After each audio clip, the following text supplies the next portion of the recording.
Hello from Keswick Village. This is the Rorschach Arctic Update from the 7th of October, 2025. A quick summary of what's going down north of the Arctic Circle.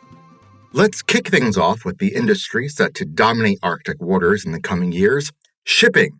The U.S. is looking to increase its share of the industry, and on Friday the 3rd, the U.S. Coast Guard revealed it is planning to create a marine corridor across the northern and western Alaska coast, which can become a safe, reliable route for shipping from the Arctic to Asia. The route requires much mapping to be completed, as 3/4 of the U.S. Arctic waters are unsurveyed. But there are no obstacles, then the planned corridor should avoid marine mammal feeding grounds and hazardous rock formations, leading to a safer and healthier Alaska while keeping an increase in the money supply a priority. Not all shipping companies are keen on moving north, though. On Thursday the 2nd, the news agency High North News reported that the largest shipping company in the world, MSC, has committed to avoiding all polar shipping routes. According to the MSC's statement, the Northern Sea route remains underdeveloped for commercial shipping, since safe navigation and transit are not assured. They also note that the impact of traveling through the Arctic on both the fragile environment and local indigenous communities is unclear. So to avoid causing excess harm, MSC will not be using the Russian, Canadian, or Alaskan Arctic routes for shipping. To visualize exactly how Arctic shipping is playing out, check out the map linked in the show notes. Concerns about the Arctic's growing shipping industry may be well-founded. On Thursday the 2nd, the news site Eye on the Arctic reported on a new Chinese study challenging the belief that using the Arctic as a shipping shortcut will cut global carbon emissions. The researchers found the opposite may be true. As melting sea ice opens northern routes, governments and companies are expected to dramatically increase shipping traffic through the Arctic. In 2022, ships released around 1 megaton of carbon in the region. But the study predicts that by 2100, the figure could rise to nearly 120 megatons, an increase that would drive global emissions up by around 8%. The researchers concluded that only reducing global shipping, not rerouting it, will cut emissions. The U.S. government is looking at getting involved with a mining company in Greenland. Reuters reported on Sunday the 4th that officials from the Trump administration are currently discussing taking a stake in the Critical Mining Corporation, which owns the Tanbreez rare earth deposit in southern Greenland, one of the largest rare mineral sites on Earth. With Donald Trump still expressing interest in taking control of Greenland, his government is now exploring the use of private companies as a way to expand its influence in the Arctic island. Meanwhile, Sweden is investing heavily in redeveloping its national infrastructure. On Tuesday, the 30th of September, the Swedish Transport Administration presented its plans to develop roadways, railways, maritime, and aviation over the next 12 years, spending over $120 billion to do so. Arctic Sweden will see plenty of this money, with a new icebreaker vessel high on the priority list, and the development of the rail and road links running up to Luleå, the largest city in Arctic Sweden. In Indigenous news, Tuesday the 30th marked an important date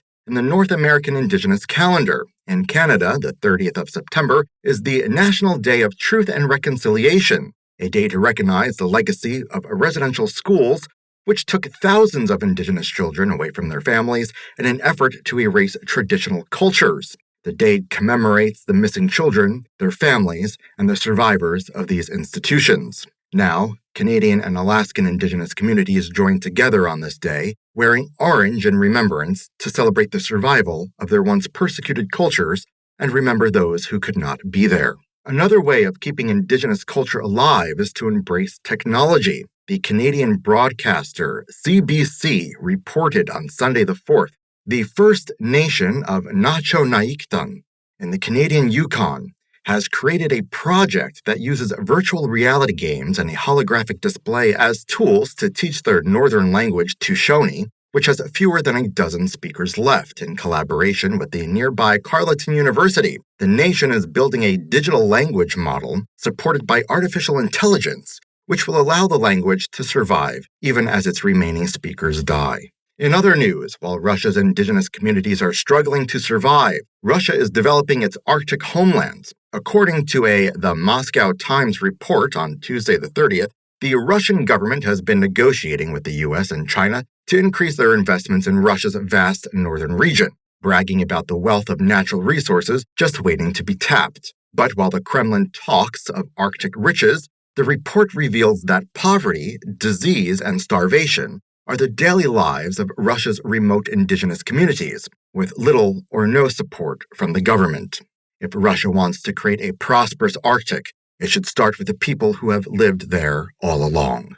The indigenous Sami and Kven peoples in Norway are seeing investments in their futures. According to a press release by the Sami Parliament from Monday the 6th, the parliament is investing over $50,000 in Sami and Kven cultural and tourism projects to ensure these communities are able to thrive and grow in Norway. For instance, the tourism company Alpehuset Benonisen has received over $20,000 to start a new tour company, which will specifically offer experiences where Sami guides will introduce the little-known Sea Sami culture to visitors.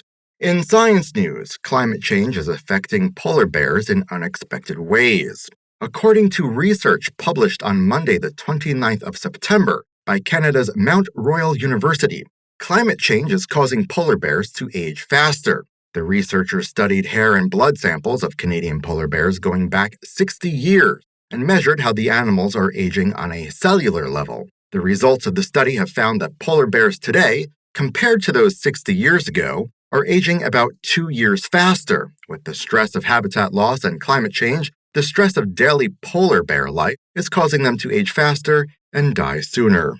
There's another scientific study looking into the past, but this time by 40,000 years. On Thursday the 2nd, the University of Colorado published the results of their study where they resurrected ancient microbes that had been trapped beneath ice for up to 40,000 years to see what happens when the melting Arctic opens up areas that haven't been unfrozen since before the last ice age. The study found that even after thousands of years of being frozen, it only took a few months for the microbes to reproduce and form a flourishing colony. The concern is that once they wake up, they start producing carbon dioxide and methane gas, potent greenhouse gases. Once the Arctic melts, it doesn't take long before the organisms that live there start warming up the region even more. Lastly, over to Finland for some good environmental news. According to the Natural Resources Institute of Finland, the country's wolf population has risen by almost 50% within a year. The 2024 estimate placed the wolf population at about 300 individuals, but according to a population estimate conducted in March, there are now approximately 430 wolves in Finland. The government hasn't welcomed this report, though, and according to broadcaster YLE, the Ministry of Agriculture is preparing to draft a law to legalize the hunting of wolves, fearing that the increased numbers will affect farm livestock. And that's it for this week. Thank you for joining us. Got any feedback? Send us an email at info@rorschach.com. The Goose.